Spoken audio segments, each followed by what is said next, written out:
Cartão Verde de volta, recados. Antes de continuar aí com a série de entrevistas com os candidatos à presidência do Esporte Clube Bahia, falta um entrevistado só. É o seguinte, pessoal, quarta-feira tem a final do Campeonato Baiano Juvenil. Às 6h45 é nosso pré-jogo. Eu, Elton Serra e convidados, comentaristas convidados aí para brilhantar a nossa transmissão. Então é a decisão. Já teve o jogo de ida, a Vitória venceu por 1-0, agora tem o jogo de volta. O mando de campo é do Bahia. E o outro recado é que daqui a pouco tem um cartão verde aí para falar da última rodada do Campeonato Brasileiro. Agora, voltando aqui ao nosso cartão verde especial, entrevistando aí candidatos à presidência do Esporte Clube Bahia. Nesse bloco, o entrevistado vai ser José Luiz Castro, da chapa Bahia Campeão dos Campeões. Lembrando que a ordem dos candidatos foi definida por sorteio, minutos antes do início do cartão verde. Antes, vamos ao perfil do candidato. A chapa Bahia Campeão dos Campeões tem como candidato à presidência Flávio Alexandre Binha do São Caetano, projetista industrial. O candidato foi acompanhar o jogo do Tricolor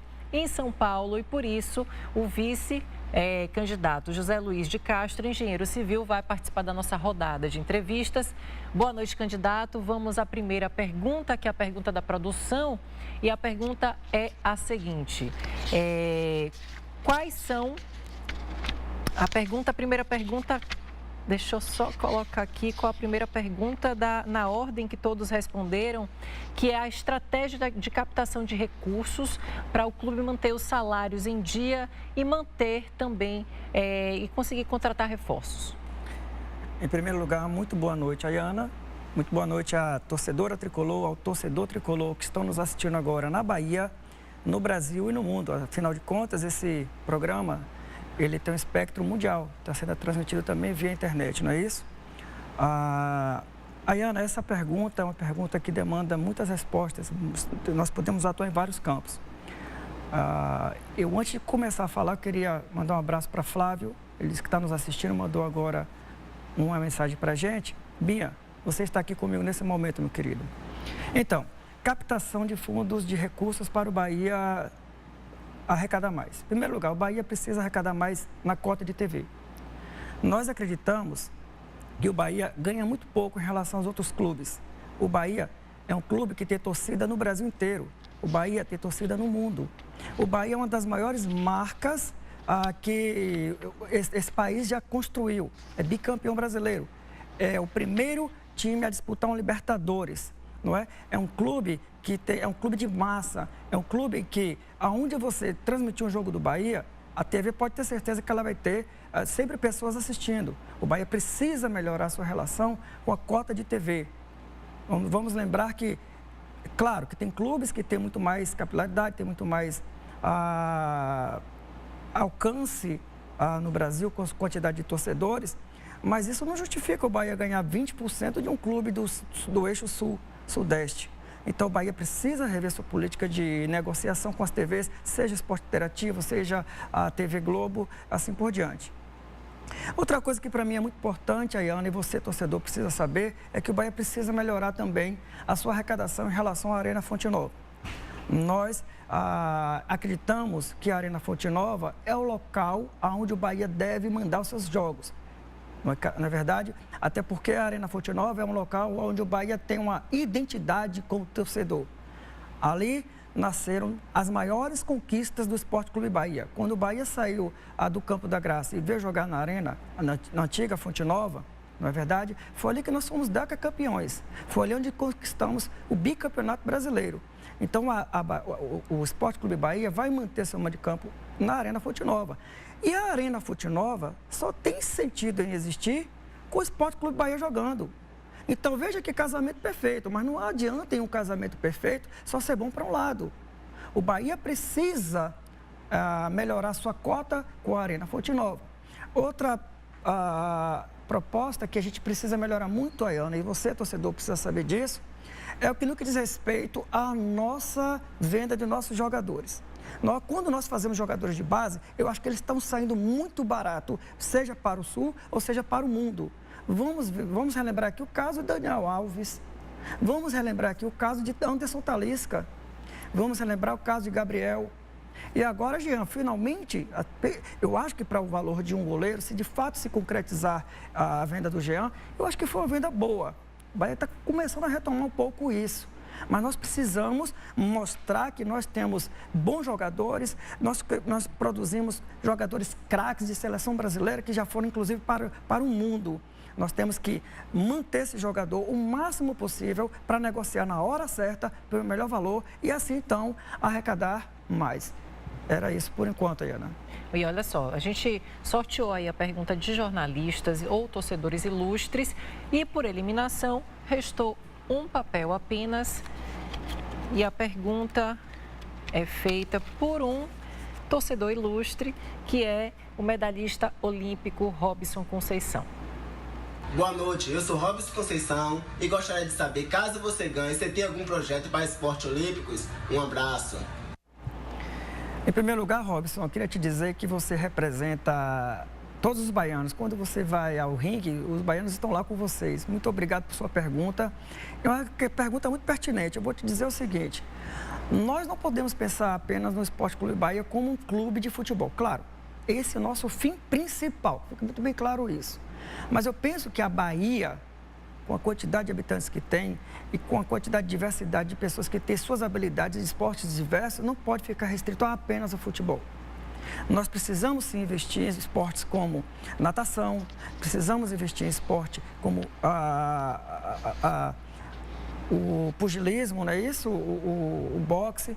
E aí, o Robson, é o seguinte, não é fácil. Porque veja você precisa de estrutura física para isso, você precisa chamar para se contratar profissionais que possam contribuir para isso.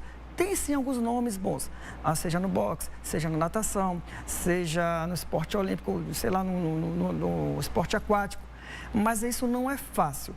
Eu digo a você, Robson, que o Bahia, ele precisa, como é que eu posso dizer, trazer para si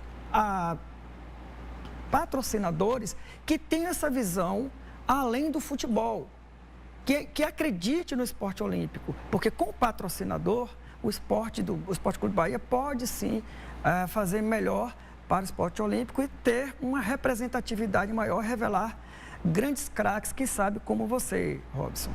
Bom, agora a segunda pergunta da produção, como pretende incluir mais torcedores de baixa renda nos jogos da Arena Fonte Nova? É uma pergunta fácil de responder. Antes de mais nada, eu queria dizer que essa candidatura do Flávio Alexandre, o Binha de São Caetano e o de Zé Tricolor, e que eu sou muito entusiasta, como que se diga isso, ela nasce na arquibancada. Ela não nasceu hoje, não nasceu ontem, não nasceu uma semana atrás. Ela nasceu há 3 anos atrás, há 6 anos atrás. Quando nós, conversando com todos aqueles torcedores que estão na arquibancada, que são pessoas que conhecemos de muitas datas, as pessoas nos perguntam, por que vocês não se candidatam? Nós queremos um torcedor, tá certo? Claro, com as características próprias de gestor, com características que entendam de futebol, mas queremos o coração do torcedor mandando. Então, o que precisamos arrecadar é melhorar o valor do ingresso. Precisamos sentar com a Arena Fonte Nova e precisamos dizer, Arena Fonte Nova, nós queremos os ingressos mais baratos, porque o Esporte Clube Bahia é um clube de massa, não precisa dizer isso não é segredo para ninguém. O Esporte Clube Bahia, nós preferimos, eu e o Flávio Alexandre, temos a arrecadar R$500 mil de bilheteria com 45 mil torcedores na arquibancada, do que arrecadar os mesmos 500 mil apenas com 10 mil torcedores ou 15 mil torcedores. O Bahia precisa do seu torcedor lá. E quando eu digo isso, eu preciso saber mais ou menos, temos que fazer, e isso não é fácil, temos que contratar uma empresa que faça essa pesquisa bem a fundo para saber o perfil financeiro, mais ou menos, do torcedor do Bahia, para saber o ingresso que seja mais popular possível para que esse torcedor venha abraçar o clube, venha jogar com o clube, venha ser o 13º jogador, não o 12º e o 13º, e trazer o clube fazer a Arena Fonte Nova ser aquela que sempre foi uma arena que onde o Bahia jogava, seja com quem for, estava completa. Terceira pergunta da produção, qual sua proposta para a cidade tricolor? Pois é, a cidade tricolor, Ana e todos os torcedores, é algo que não é fácil de responder a isso, porque ela demanda um custo. Mas nós temos algumas coisas já pensadas, coisas do tipo, o Bahia precisa investir no futebol feminino. Eu me lembro que eu conversando certa feita com minha esposa, imagine que em minha casa nós temos 3 tricolores.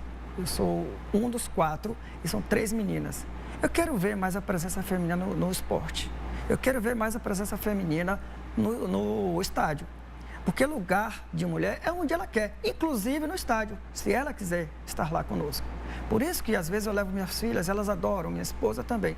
Mas aí, como eu faço isso melhorar essa visibilidade? Eu preciso investir no futebol feminino. O futebol feminino do Bahia precisa ter um alcance maior e revelar mais garotas. Garotas que estão cada vez mais querendo participar do futebol, jogar futebol e assim trazer esse pessoal para jogar conosco. E o que nós pensamos? Quando nós melhorarmos e tentarmos colocar divisões de base no feminino, nós vamos precisar de mais campos para treinamento. E aí o que acontece? O principal pode ir treinar e jogar em Dias Dávila e as meninas podem estar treinando lá. Ou o contrário, não há uma predileção não. O que nós precisamos é também investir mais em divisão de base e, neste caso, quanto mais times de divisão de base para você poder ter mais visibilidade de jogadores que possam vir a ser os nossos titulares no futuro, para não ter que buscar jogadores no Sul, Sudeste e outros países, melhor. Eu preciso de mais campos e ter mais, como é que se pode dizer, local onde colocar essa garotada para treinar e estabelecimento. Mais uma pergunta da produção, faltam um pouco mais de 4 minutos. Quais vão ser as ações para as divisões de base e futebol feminino? Pois bem, me parece que parte dessas perguntas já foram respondidas, mas é bom que você me dá a oportunidade de expor um pouco mais sobre isso. Então, veja você o seguinte, a divisão de base para mim é o coração de qualquer clube. Um clube que não tem divisão de base, ele está fadado a ir para a Série D, não é verdade? Então, o Bahia, me parece que ao longo dos últimos anos, ele esqueceu um pouco da divisão de base, revelou muito pouco. O Bahia, que sempre foi um celeiro de bons jogadores, de revelar jogadores de base, parece que ficou encostado. Nós precisamos buscar grandes jogadores fora porque estamos revelando pouco. Veja o nosso goleiro aí. Veio do Dente de Leite, como exemplo do seu irmão João, que também está jogando ainda nas divisões de base, que esse também provavelmente pode vir a ser um grande goleiro também. É o caso do Jean, é o caso do Juninho Capixaba. E precisamos ter outros Jeans, outros Juninhos Capixabas, outros Anderson Taliscas. Eu preciso peneirar, desculpe o termo peneirar, peneirar no jargão popular. Nós precisamos que nossas divisões de base, nossos testes, que eles tenham mais quantidade de vezes. Porque não adianta você trazer um garoto que ele passe 5 minutos, 10 minutos, tem que sair, entra o outro, ele mal recebe uma bola, mal alguém jogou com ele, aí de repente aquela pessoa que está avaliando naquele dia, imagina que ele não foi bom, descarta o garoto. E aí perdemos o Petros, que está hoje no São Paulo, é um dos melhores jogadores do Esporte Clube São Paulo. Nós perdemos, por exemplo, o Bruno Henrique, que está no Santos, e tantos outros que poderiam estar conosco. Precisamos aumentar a quantidade das divisões, das peneiras e trazer mais garotos para nós, para o Esporte Clube Bahia. 2 minutos e 40 segundos para as considerações finais. Então, em primeiro lugar, queria agradecer mais uma vez a oportunidade e louvar essa ação do Cartão Verde. Essa ação do Cartão Verde dá um exemplo para o mundo de como se fazer democracia, de como se trazer para que todos os candidatos venham falar de suas propostas e que possam explanar o que pensa para o Bahia no triênio 2018-2021. 2018-2020, perdão. Então, aqui está uma chapa que nasceu na arquibancada. Aqui está uma chapa onde o candidato a presidente é o Flávio Alexandre, conhecido por todos como Binha de São Caetano, que é uma pessoa humilde, que é uma pessoa a qual eu tive a coragem, tive o carinho e aceitei de pronto o convite dele para ser o seu vice-presidente. E por quê? O Flávio Alexandre, por ele ser uma pessoa que mora em um lugar não de classe social alta, não pode ser presidente? Pode ser presidente. Pode sim participar do pleito. E eu estou aqui representando uma chapa que vem da arquibancada, que vem do povo, e o Cartão Verde está de parabéns. Eu queria pedir, olhar no olho do seu olho, torcedor. Eu vou tirar os óculos. Você, por favor, entre no site do Esporte Clube Bahia, que lá o plano gestor de todos os clubes estão lá. verifique cada proposta para a divisão de base, para a comissão técnica, para política de contratação, para futebol amador, para o futebol feminino e veja que de fato é factível, o que de fato não é rolando lero. O Bahia precisa de presidente que venha realizar, que não fique apenas no campo da promessa. Essa chapa que vai realizar, que vai dar ouvido a todos os torcedores, é a chapa Bahia Campeão dos Campeões, número 88. Eu tenho apenas 40 segundos, mas eu queria dizer o seguinte, que independente daquele que ganhe, daqui a uma semana já teremos empossado o novo presidente do Bahia, que eu e o Flávio Alexandre estaremos apoiando. Se formos nós, se você, torcedor, imaginar que somos nós a pessoa que você pode confiar seu voto, por favor, vote conosco. E caso a nação tricolor não entenda que sejamos nós não deixamos de apoiar. Não deixaremos de apoiar, porque, sobretudo, o Bahia em primeiro lugar, porque amamos o Bahia de coração. Torcedor, eu vou dizer uma frase do meu vice-presidente, do meu presidente. O Bahia, torcedor, se você quiser ver o Bahia contente, vote 88 para presidente. Muito obrigado. Obrigada, candidato José Luiz de Castro. Assim encerramos nossa série de entrevistas. Como TV pública, cumprimos nosso papel de promover debates sobre os temas de interesse da sociedade baiana e, neste caso, apresentamos para os torcedores do Bahia as propostas e visões dos candidatos para conduzir o clube pelos próximos 3 anos. No próximo bloco, tudo sobre a rodada final do Campeonato Brasileiro. Não saia daí, eu volto já.